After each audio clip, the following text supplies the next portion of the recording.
दोस्तों, Donald Trump को एक विन चाहिए, उसको जीतना है। और ये डोनाल्ड ट्रंप की पॉलिटिकल मजबूरी है, एक राजनीतिक मजबूरी है डोनाल्ड ट्रंप की। और डोनाल्ड ट्रंप जब से राष्ट्रपति बना है अपने सेकंड टर्म में, वो हारता चला आया है। बस एक हल्का सा अपवर्ड ब्लिप हुआ था, वो वेनेजुएला वाला केस, जब मडूरो को उठा के डेल्टा फोर्स वाले ले आए तो उसने फिर अपने आप को ही मैन और फलाना ढिमका ये बोला। लेकिन उसके बाद डोनाल्ड ट्रंप को अपनी सेकंड टर्म जो प्रेसिडेंसी की उसकी हुई है, 20 जनवरी 2025 को वो विराजमान हो गया था। उसके बाद वो हारता चला आया है। मैंने बोला ना, वेनेजुएला को आप कोने में डालिए। अब मैं आपको 3-4 हार बताता हूं डोनाल्ड ट्रंप की, फिर ये बताऊंगा कि आज का वीडियो में क्यों बना रहा हूं। डोनाल्ड ट्रंप ने पूरी कोशिश करी, मैं ग्रीनलैंड को ऐसा कर दूंगा तो ग्रीनलैंड को वैसा कर दूंगा। गालियां 4 पड़ी, बुरे बने सबके, किया धरा कुछ भी नहीं। अब डोनाल्ड ट्रंप को यह मजाक लगती है कि मैंने बोल दिया और फिर मैंने यू टर्न ले लिया। नहीं, लोग इससे परेशान होते हैं और अमेरिकन का मजाक उड़ रहा है पूरी दुनिया में कि यार ये अच्छा देखिए, चुन के तो आया है ना डोनाल्ड ट्रंप। ऐसा तो नहीं है कि कोई डिक्टेटर है, उसकी टेंडेंसीज कुछ भी हों, लेकिन आया तो चुन के है। He is the rightfully elected president of the United states of America, Donald Trump. तो जो डोनाल्ड ट्रंप करते हैं वो मजबूरी डोनाल्ड ट्रंप की हो ना हो, लेकिन वो मजबूरी बन चुकी है अमेरिकन लोगों की, और उनकी जवाबदेही भी बनती है।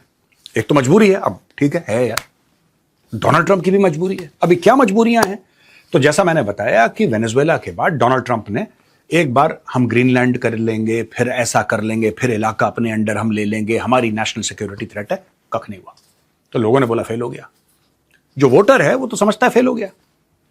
कनाडा को हम 51st स्टेट बनाएंगे यूनाइटेड स्टेट्स ऑफ अमेरिका का, हम नहीं छोड़ेंगे कनाडा को, हम लेके मानेंगे। और कनाडा का जो प्रधानमंत्री है उसको हम गवर्नर बना देंगे, हमारा इलाका हो जाएगा। क्या हुआ? कुछ भी नहीं हुआ। लोगों ने बोला बेवकूफ बना रहा है।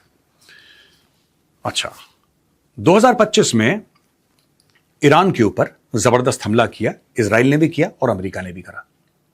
और अमेरिका को लगा कि ईरान जो है वो ऐसा ही बैठा हुआ है, इसमें इजराइल बड़ा स्मार्ट था। इस बार जब 28 फरवरी को हमला हुआ तो इजराइल ने जो करा वो करा।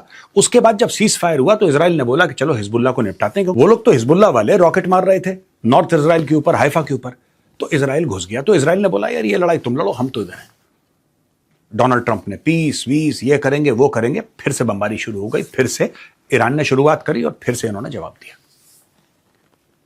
दोस्तों, इसके बीच में एक बड़ी कहानी है जो आपको लग रहा होगा कि मेजर साहब आपने मिस कैसे कर दी। मैंने मिस नहीं करी, I am coming to that point now. आपको याद है डोनाल्ड ट्रंप ने लिबरेशन डे ऑर्गेनाइज करा था, एक बहुत तगड़ा। हम लिबरेशन डे मनाएंगे। लिबरेशन डे क्या था कि लोगों ने अमेरिका को बेवकूफ बनाया है, अमेरिका के सारे प्रेसिडेंट्स को बेवकूफ बनाया है। और जो अमेरिका के प्रेसिडेंट रह चुके हैं, right, specially after the second world war, सबके सब ऐसे ही थे, सबके सब ना समझ थे, बेवकूफ थे, लोगों ने फायदा उठाया। अगर कोई है तो वो साहब डोनाल्ड ट्रंप है। लिहाजा डोनाल्ड ट्रंप लिबरेशन डे के दिन सबके ऊपर टैरिफ लगाएगा।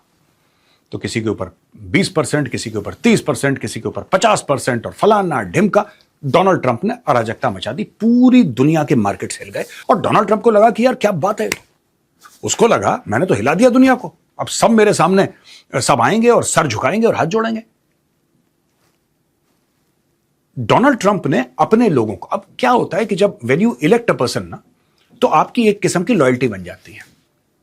फिर आप लीपापोती करने की कोशिश करते हैं, because you don't want to be seen like a fool in front of everybody. And this is exactly what happened to the MAGA voter base. Donald Trump ने टैरिफ लगाए तो लोगों ने बोला बल्ले बल्ले यार। डोनाल्ड ट्रंप ने बोला कि अमेरिका में तो शहद और दूध की नहरें बह रही हैं। अब किसी ने यह नहीं बताया कि वो जो अरबों डॉलर, जो तकरीबन जहां तक मुझे याद है 150 अरब डॉलर के आसपास का कोई फिगर था, ऐसे कुछ, if I am not mistaken. ये जो 150 अरब डॉलर आए, एक तो इसने बोला कि trillions of dollars, Donald Trump ने बोला ट्रिलियंस ऑफ डॉलर्स, कोई ट्रिलियन विलियन नहीं थे, सब चूरन बेच रहा है। हुआ ये कि डोनाल्ड ट्रंप को करीब एडिशनल मिले पैसे, तकरीबन 150 अरब डॉलर, ऊपर नीचे होगा 10-15, I am not sure of the exact figure, मुझे याद नहीं है ठीक से, लेकिन 150 अरब डॉलर के आसपास इन्होंने टैरिफ इकट्ठा करा। और इन्होंने बोला कि नहीं, अब हम दुनिया को फोर्स करेंगे, खासतौर से इंडिया है, चाइना है, ये सब जितने भी देश हैं, हम उनको फोर्स करेंगे कि हमें टैरिफ दो। लेकिन फिर डोनाल्ड ट्रंप ने आम अमेरिकन को गलत बात बताई, क्योंकि अभी तक कई ऐसे अमेरिकन हैं जिनको यह नहीं पता कि टैरिफ देता कौन है। भाई, अगर इंडिया एक्सपोर्ट कर रहा है अमेरिका कुछ और आपने भारत के ऊपर टैरिफ लगाया, तो भारत के ऊपर देनदारी नहीं है, वो एक्चुअली देनदारी अमेरिकन के ऊपर है। आप समझ रहे हैं मेरी बात? क्या होता है कि टैरिफ एक इंपोर्ट टैक्स है, यानी कि भारत के ऊपर वो टैक्स लगेगा। अब आप बोलेंगे मेजर साहब जब भारत के ऊपर टैक्स लगेगा तो भारत ही देगा। नहीं, ऐसा नहीं है। ऐसा है कि आपने अनाउंस कर दिया भारत के ऊपर 25% टैरिफ। उदाहरण दे रहा हूं आपको, एक एग्जाम्पल दे रहा हूं। भारत के ऊपर 25% टैरिफ, यानी कि जो 100 रुपए का माल था जब अमेरिका में लैंड होगा तो वो 125 का हो जाएगा, यानी कि $100 का माल जो है वो $125 का हो जाएगा। लेकिन वो जो आइटम है जो भारत भेज रहा है, एक्सपोर्ट कर रहा है अमेरिका, उसको खरीद कौन रहा है? अमेरिकन खरीद रहे हैं। जाहिर सी बात है, भारत को जो 100 रुपए मिलने थे वो तो भारत को ही मिलेंगे।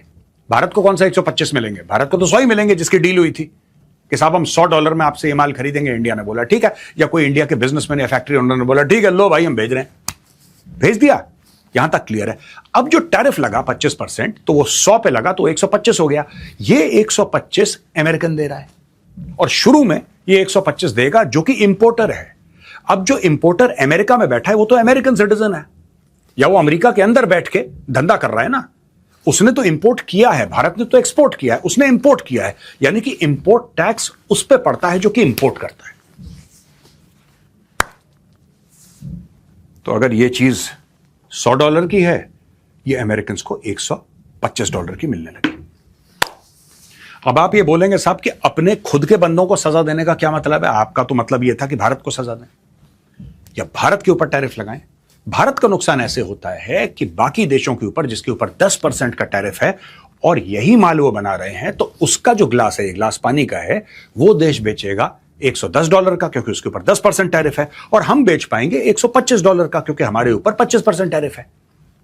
और जब अमेरिकन खरीदेगा वो बोलेगा यार एक ही तो चीज है, यार एक ही तो चीज है, मैं इस चीज के लिए $125 क्यों दूं जब मुझे $110 का मिल रहा है। सुप्रीम कोर्ट ने लात मारी और सुप्रीम कोर्ट ने निकाल दिया, बोला तुम्हारे सारे के सारे टैरिफ इलीगल है, क्योंकि कांग्रेस का अधिकार बनता है टैरिफ लगाना, राइट? कांग्रेस का अधिकार बनता है टैरिफ लगाना, प्रेसिडेंट का अधिकार नहीं बनता है। तो भाई प्रेसिडेंट ने क्यों लगाए? अब बंद करो ये सब ड्रामा, बंद करो, तो फिर बंद करो। अब सुप्रीम कोर्ट का आदेश है, कोई कैसे टाले? फिर बोला है पैसे वापस करो, तो वो जो $150 अरब थे वो भी डोनाल्ड ट्रंप को वापस करने पड़े। अब जैसा मैंने आपको शुरू में बोला ना, Donald Trump needs a win. Iran की लड़ाई में उसकी बेइज्जती हो गई दोस्तों, मैं आपको बताता हूं, उसकी बेइज्जती हो गई। और जो अमेरिकन मिलिट्री ने लॉसेस फेस करे, जो उन्होंने हार का मुंह देखा, वो हार ईरान की दी हुई नहीं है। अमेरिकन मिलिट्री को हराया उन्हीं के राष्ट्रपति डोनाल्ड ट्रंप ने, अपनी पॉलिसीज की वजह से। हर शाम को 3 बार अपना मूड चेंज कर करके और पब्लिक में भेज के ऐसे मैसेजेस वगैरह, उन्होंने अमेरिकन मिलिट्री को ही, मैं तो मानता हूं, डिमोरलाइज कर दिया। कोई भी मिलिट्री डिमोरलाइज हो जाएगी यार, तुम्हारा कमांडर इन चीफ है वो, और तुम्हारा कमांडर इन चीफ हर तीसरे घंटे कुछ अलग बयान देता है। फौज भी तो पढ़ती है कि क्या चल रहा है यार, ये what are we suppose to do. हमें तो बोला था अटैक करो, प्रेसिडेंट हमारा कह रहा है डील करनी है, जनरल कह रहा है नहीं नहीं, जब तक आदेश नहीं आएंगे तुम वही करते रहो जो पिछला आदेश था। ये ड्रामा चल रहा था अमेरिका। अब डोनाल्ड ट्रंप को क्योंकि विन चाहिए थी, और क्योंकि डोनाल्ड ट्रंप ग्रीनलैंड के मामले में, नेटो के मामले में, कनाडा के मामले में, सारे मामले में डोनाल्ड ट्रंप अनसक्सेसफुल हुआ। जब डोनाल्ड ट्रंप ने बाकी नेटो देशों को बोला कि आओ मिलके ईरान के खिलाफ लड़ते हैं, बाकी नेटो देशों ने बोला बॉस आपको लड़ना है आप लड़ो, हमारी गुड विशेस आपके साथ हैं, हमें इसमें इंक्लूड मत करो, we are not interested. UK ने यहां तक बोल दिया कि जब लड़ाई खत्म हो जाएगी तब हम अपने शिप्स भेजेंगे, लड़ाई के दौरान नहीं। हमारी लड़ाई है ही नहीं ईरान के साथ। यूके ने बोला कि हमारी लड़ाई है ही नहीं ईरान के साथ, why should we fight, it's not our war. लोग इसलिए बोल रहे हैं क्योंकि ईरान ने हमला नहीं करा, हमला तो अमेरिका ने करा था। तो ये कह रहे हैं साहब जब हमला ही तुमने करा था तो फिर तुम खतरे में कैसे?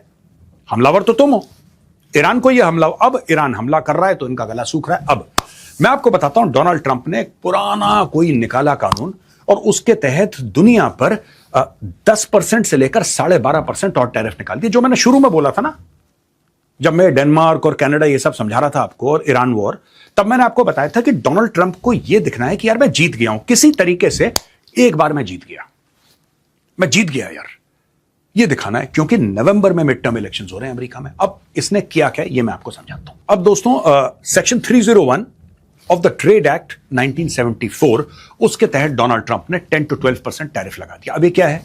यानी कि जो भी देश कुछ और देशों से सामान खरीदते हैं या तो वो देश ऐसे हैं जहां पे फोर्स्ड लेबर होता है, एक ये बात हो गई। इसमें ये भी देश हैं जो जैसे फॉर एग्जांपल भारत है। भारत कुछ सामान खरीद रहा है किसी देश से, कोई एक्स कंट्री से कोई सामान खरीद रहा है और वहां पे बंधुआ मजदूरी होती है। अब भारत तो जाके चेक नहीं कर रहा, हमने तो प्रोडक्ट चेक करा, प्राइस चेक करा, क्वालिटी चेक करी, बोला ठीक है इतने पैसे लो भेजो। तो इसमें बड़े बड़े देश इसके चपेट में आ गए। 80 देशों के ऊपर उन्होंने किया है। अब मैं आपको नाम पढ़ के बताता हूं ये कौन कौन से देश हैं जिनके ऊपर ये लगाया गया है। भारत तो है, इसके अलावा Canada, Mexico, China, United kingdom, Australia, Brazil, Japan and all 27 European union members, यानी कि पूरी की पूरी यूरोपियन यूनियन पे लगा दिया उसने, डोनाल्ड ट्रंप ने।